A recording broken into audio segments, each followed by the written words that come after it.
You're listening to episode 83 with Jamie Flinchbaugh. Welcome to the Gemba Academy podcast, the show that's focused on helping individuals and companies achieve breakthrough results using the same continuous improvement principles leveraged by companies such as Toyota, Del Monte, and the U.S. Department of Defense. And now, here's your host, Ron Pereira. Hey there, this is Ron Pereira with Gemba Academy, and I'd like to welcome you to another edition of the Gemba Academy podcast. As always, thank you so much for taking time out of your day and your week to listen to the show and for watching our Lean and Six Sigma training videos over at GembaAcademy.com. Now, I do want to give one quick Gemba Academy update, namely that in November, we are running our free DVDs promotion again. We do this a few times a year, and it's always extremely popular. Basically, if you buy this online subscription to either the School of Lean or School of Six Sigma or a combination of the two, you get all the videos that go along with those schools free of charge. Now, a full set of DVDs to our School of Lean or School of Six Sigma costs $1,295. And to buy a combo is $1,995. So it's definitely a great deal. Additionally, this year, we've added a twist to the promotion, and if DVDs aren't your thing, you can replace them with 4 Lean Enterprise Institute workbooks, namely Learning to See, Creating Continuous Flow, Creating Level Pool, and Making Materials Flow. Now, these are some of the most useful Lean workbooks that I've personally used over the years. They're fantastic books. In fact, we had Rick Harris on the show a few episodes ago. He wrote the Red Book. Learning to See is the one on value stream mapping and so forth. So fantastic workbooks. If you want to learn more about it, just go to GembaAcademy.com and you'll see all about that promotion. Now then, in today's episode, we're going to have Jamie Flinchbaugh onto the show. Now, Jamie's been on the show earlier. Jamie is he had founded the Lean Learning Center out in Michigan, and he's also one of the co-authors of a fantastic Lean book called The Hitchhiker's Guide to Lean. And I caught up with Jamie a few weeks ago at the Lean Management Summit in Jacksonville, Florida, and Jamie was actually going to be doing a talk on how the board of a company can impact continuous improvement. And so thought it was really interesting. Jamie led a session on this very topic. So in this episode, we kind of talk about the board of directors and how they can influence a company's lean journey. But we also get into some other stuff, namely what practitioners can do when maybe their leadership doesn't quite get it and they have to kind of manage up a little bit. So Jamie's got a lot of experience throughout the industry, and he shares some really valuable tips. So no matter where you are in your organization, I think you'll find value in what Jamie has to say. Now, show notes for this episode can be found over at GembaPodcast.com. Simply look for episode 83, and you'll find Jamie's notes there. All right, enough from me. Let's get to the show. All right, so I'm here with my good friend Jamie Flinchbaugh, who first came onto the show in episode 16, July 2014. So it's been a while, but thanks for taking time to catch back up with us. We're here in beautiful Jacksonville, Florida, on the beach. You wanted to go out near the beach. He wanted to go onto the beach, take our shoes off, but it might have been a little awkward. Got a busy day. Yeah, a busy day. So, Jamie, just to catch back up, why don't you tell people a little bit about your background and what you're up to these days? Yeah, so I've been inside the corporate world, startups. Kind of best known for being the co-founder of the Lean Learning Center, which I'd run for 14 years, and co-author with Andy Carlino of The Hitchhiker's Guide to Lean. Yes. Probably best known for being about lean principles and behaviors instead of tools. Mm-hmm. I've advised probably over 300 companies on their lean journey in some instance, and either as a co-founder, investor, or board member, helped build about almost 20 companies. Wow, great. All right, so you know the drill. We like to start all of our episodes with a quote. Do you have one? Yeah, so just a little thought into this since I'm here today. We're going to be talking about boards. Mm-hmm. A quote that I think has a lot to do with being on the board is first ponder, then dare. And the reason for that is that boards have to often be thoughtful in sometimes very high pressure situations. And sometimes it's their job to be the thoughtful ones in the room, but they also need the courage. They have to be that courageous. And it doesn't matter how successful you are in life, sometimes in the boardroom, the courage wanes. And so you need that dare part too, to have the courage to say what you need to say, do what you need to do in the boardroom. Very good. All right, well, this afternoon you're going to lead a session focused on the board. So we're not going to videotape that whole session just because I think there's probably going to be some confidential information, so we want to be respectful of that. But why don't you give us the rundown, kind of the, I don't know, the theory, if you will, behind your session? Yeah, so I think there's 3 parts of how lean and the board intersect. And there's not much on this, certainly nothing written on it. Yeah. Not many people get to even interact with the board. So, but we're getting to that point where lean is more involved in the strategy of the company, and so it's starting to intersect with the board itself. And people with lean experience are starting to be on boards, and so it's coming to the boardroom that way. So there's really three buckets in which I think about this. One is how do you actually sell the board on lean? You know, it's not an ROI easy, you know, bring it in, do some capital allocation. Yeah. So how do you actually sell and engage the board and let them know what's even appropriate to let them know about your lean journey? So that's one. Number 2 is how does the board utilize lean for themselves and their processes? So a board can be a tremendous creator of waste, especially within a management team, not intentionally, but just by the requests that they have and the processes that get set up. And then lastly, what's the role in the board in helping drive the lean journey? And they don't really own it, so drive is probably the wrong word, but to support, enable, and not inhibit. So what can they do to help make that happen? So those are the 3 categories, and we're going to have a discussion around each of those, and out of it, hopefully, we'll have a couple papers coming out to share some of the conversation with the world. Yeah. So what do you do if you're asked to come in to speak to a company, consult with a company, and you can tell maybe the board, maybe they don't get it?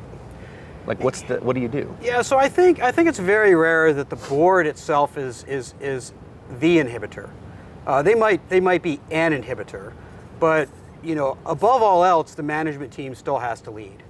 And so, to me, I think if the lean journey isn't going well, you don't look at the board as the reason why it's not going well. Now, you might look at the board as a reason as a lever to help move it forward, particularly if you already have on the board some people with lean experience.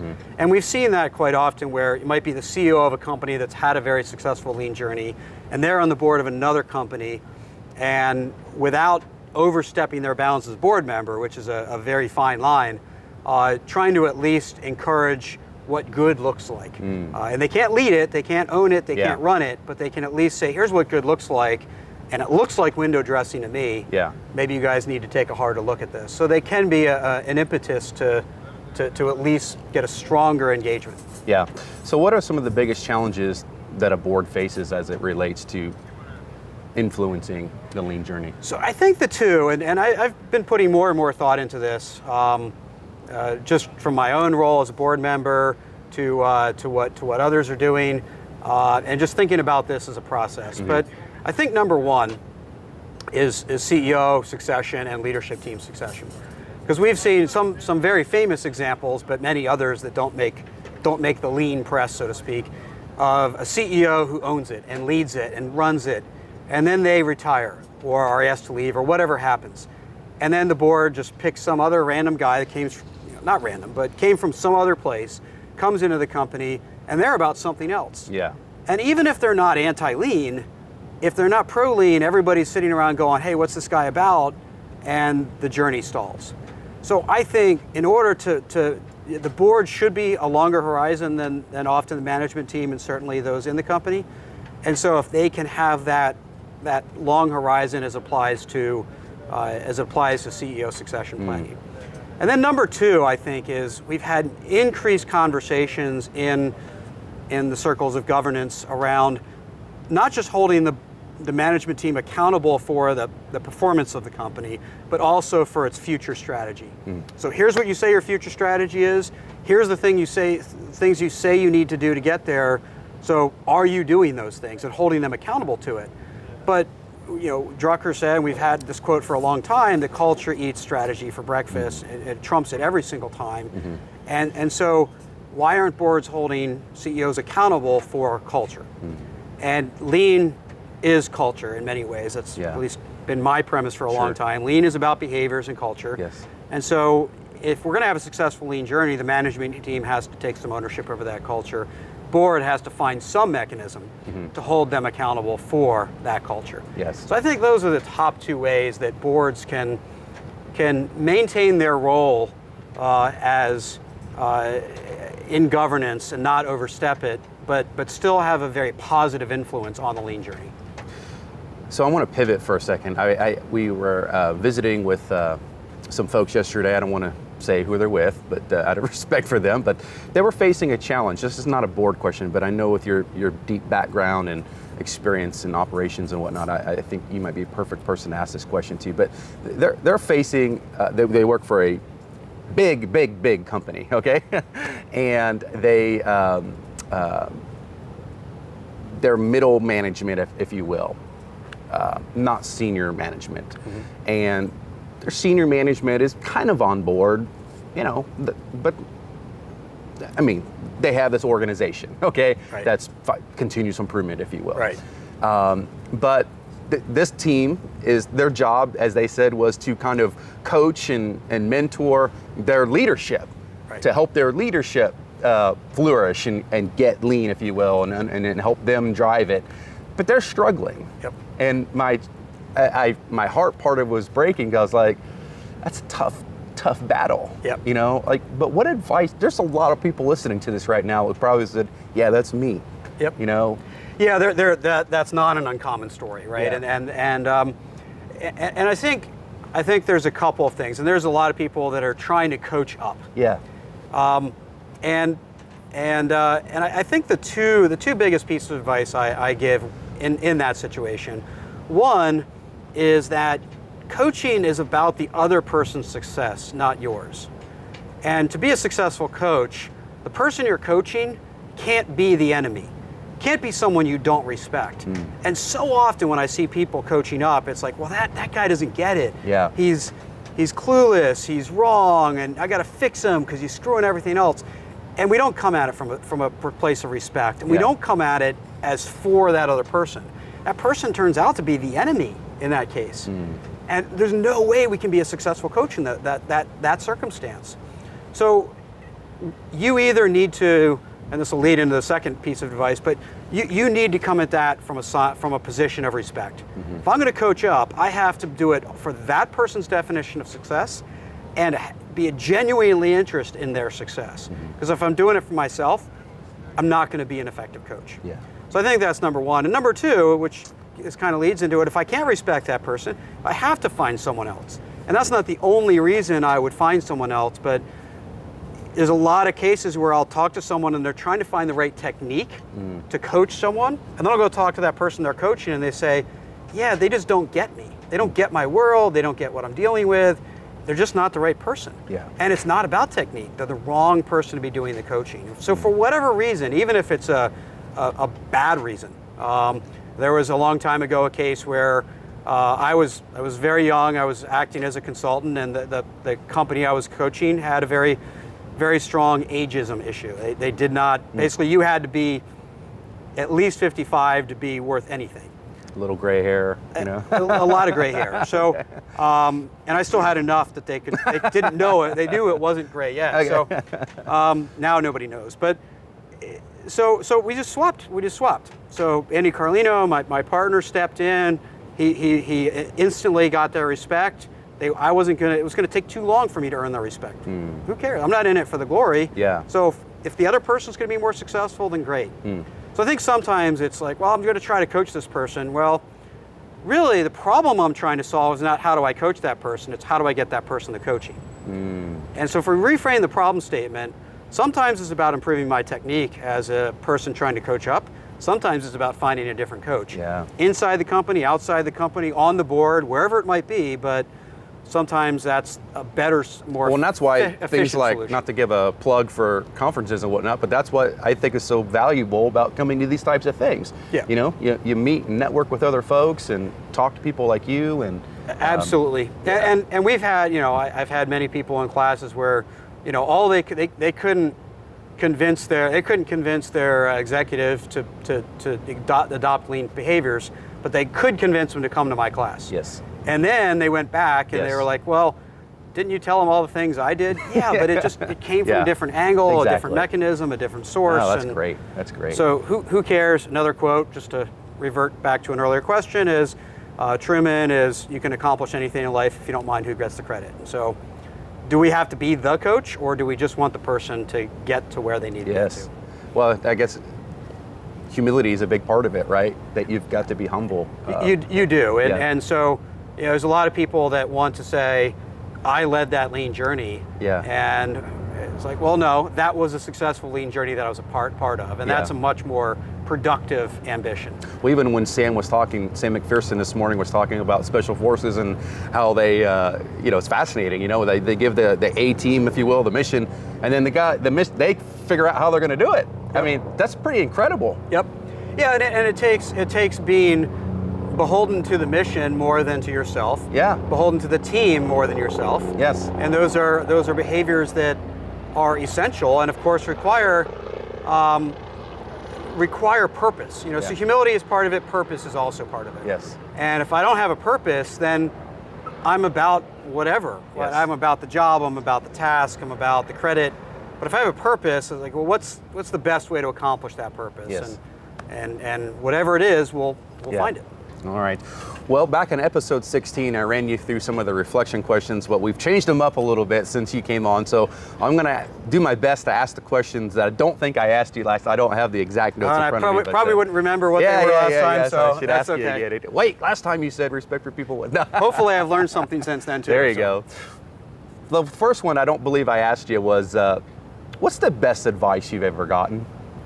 So this one probably hasn't changed, although maybe you got to go back and listen to see. No, I don't think I asked you. I But don't think maybe it's- not. So I think, I don't know if it tightens down to a pithy little statement, but it was really about learning from every situation. And it was a mentor of mine who started me, very early. He worked with me when I was still a teenager, and so it didn't matter how bad things had happened. I had had some rough professional times, and I'd go to him and share my tales of woe, and he'd basically, look at me very unsympathetically and say, "What'd you learn from that?" And he just ensured that it didn't matter how bad things got, didn't matter how good things got, he wanted to make sure I was clear about what I was learning out of that. And I've made that a huge filter on everything I've done. I've taken jobs for pay cuts because I was going to learn more. And today, as I look at whatever I do in the future, a lot of it's around making sure that I'm close to my own learning edge. Where can I learn more? Who can I surround myself with? So that's advice that really has never left my side. What about a personal productivity habit? Do you have one that you think others might benefit from? So I think personal productivity comes back to that word we mentioned earlier, which is purpose. Meaning, why am I here this week? Why am I in the office? Why am I at a client? Why am I here? And whether it's a very crisp objective statement for that day, or it's just something I need to accomplish, or it's a reason for being there, you have to be clear about that purpose of your event, Yes. or your day, or your week, and why am I doing this thing? And it doesn't sound like that's about productivity, but what I find is that it clarifies, none of us have enough time in the day to do all the things that we're supposed to be doing or want to be doing for certain. And so being clear about the purpose becomes a great filter. Where do I draw the line? Yes. What makes it in and what makes it out? Yes. And if I know what my purpose is, much more likely on those days, the right stuff stays in and the other stuff gets out. Yes. Let's say that you're having a bad day and things aren't going well and you need to recharge. What do you do? How do you go about that? Well, she'll take my call. I usually call my wife. So, we don't talk. We usually don't talk about whatever's bugging me at the time. But it recenters me. It grounds me. She's not one to have a lot of sympathy for me. So, Okay. And since we met a very long time ago, she's kind of always been my muse. My inspiration, and I've always wanted to be better for her. And so even just a short conversation usually, I don't want to say picks me up, but at least regrounds me and stops my little self-pity and Awesome. and reminds me what my duty in life is. So you've got a lot of lean experience, Jamie, but I'm curious, is there an area within the lean body of knowledge that you feel that you need to get better at? Well, there's probably a lot. I think I think one of the most interesting exercises, and what Lean Frontiers has been a lot is the discipline within different functions: sales and marketing, IT, finance and accounting. And I was at the first Lean Accounting Summit 11 years ago. I was at the first Lean Product Development Summit. I was at the first Lean HR Summit. And I think that there's two. I think there's an area that the lean community as a whole, and me in particular, have been very, very much behind on. And that is, we all like to say that the customer comes first, but what is really the mechanism to do that? What's lean marketing, which is not what lean sales is, and they're both different. And even lean strategy to say, where are we going into the marketplace? But we say lean is about customer first often. I don't want to say who we is, but that's not uncommon to say we're about customers. But do we really change that customer interaction, that customer conversation, that customer sale, that customer experience? And so, no, do we just make a better product? And I think there's so much more than just making a better product, higher quality, cheaper, that I think how we actually engage with a customer, I think we've just scratched the surface. I think there's so much more to go there. And the most important question of the day, how the soccer team's doing? Mixed. Mixed, so, okay. but all of them are improved. So I'm coaching 2 and watching 1, so with 3 kids. Okay. But they're all improving. Good. So do you practice your lean leadership skills with the soccer, or is it the other way around? It's a little bit of both. But I try to do very good PDCA. I always do reflection after matches, and look at both my self-improvement. So when I do written self-reflection on my matches, I always look at myself as a coach, I look at the players, I look at the system, and so I try to look at it from many different lenses, and I write out my own reflection, which is only shared with other coaches, if not just for myself. But I do try to practice PDCA. And I also really try to focus on situational leadership. So what does the team need? And I don't always have a halftime speech. Sometimes halftime is, if the team is able to fix its own problems, I just get out of the way. So I always try to adapt my style to the situation, which I believe is, I don't want to say something I learned from Lean, but it's certainly something that's consistent with it. So I do try to let them cross over. So as we've talked about, one of my daughters is a big soccer player, and she's 11 now, so she went select this year. But it's an interesting story, so I'd like to get your take on it. She played kind of pretty high level when she was younger, and then she got a little bit burned out and wanted to try other sports, so we put her more in like a recreational soccer league and let her play there and do some other sports. And then she's like, yeah, cheer is fun and all that, but gosh, I want to go back to soccer, and I don't want to play at the recreational level. I got to get back to the tougher games. So we found a team it's a new team, and they qualified for kind of a second level league, in Texas. And so far they've lost every game. But what I'm so proud of is she's kind of a leader on the team, and she's excited to go to practice. She's excited for the games, and she tries, and she's constantly picking up her teammates. So she's won a lot of games, in her young life, but I have to say, I'm not sure I've been more proud to see her and her leadership right now, and they've lost every game, Well, I always tell my parents that part of my coaching is to coach them for their lifelong relationship with the sport. Yeah. And so, I'm not just coaching for the game of the season. I'm trying to coach for them to have a lifelong relationship with the sport. Whether they turn into a coach or they're just a parent or whatever or they're a fan, I don't care what, but there's a lot of lessons that go beyond the field that come out of that. Yeah. And I'm not trying to be their guru, but I do want to have a positive impact on who they become as they grow. Fantastic. Awesome, Jamie. Always enjoy talking to you. Thank you. Thanks for listening to the Gemba Academy podcast. Now it's time to take a free, no strings attached, fully functional test drive of Gemba Academy's School of Lean and Six Sigma over at GembaAcademy.com. Gain immediate access to more than 500 Lean and Six Sigma training videos free of charge at GembaAcademy.com.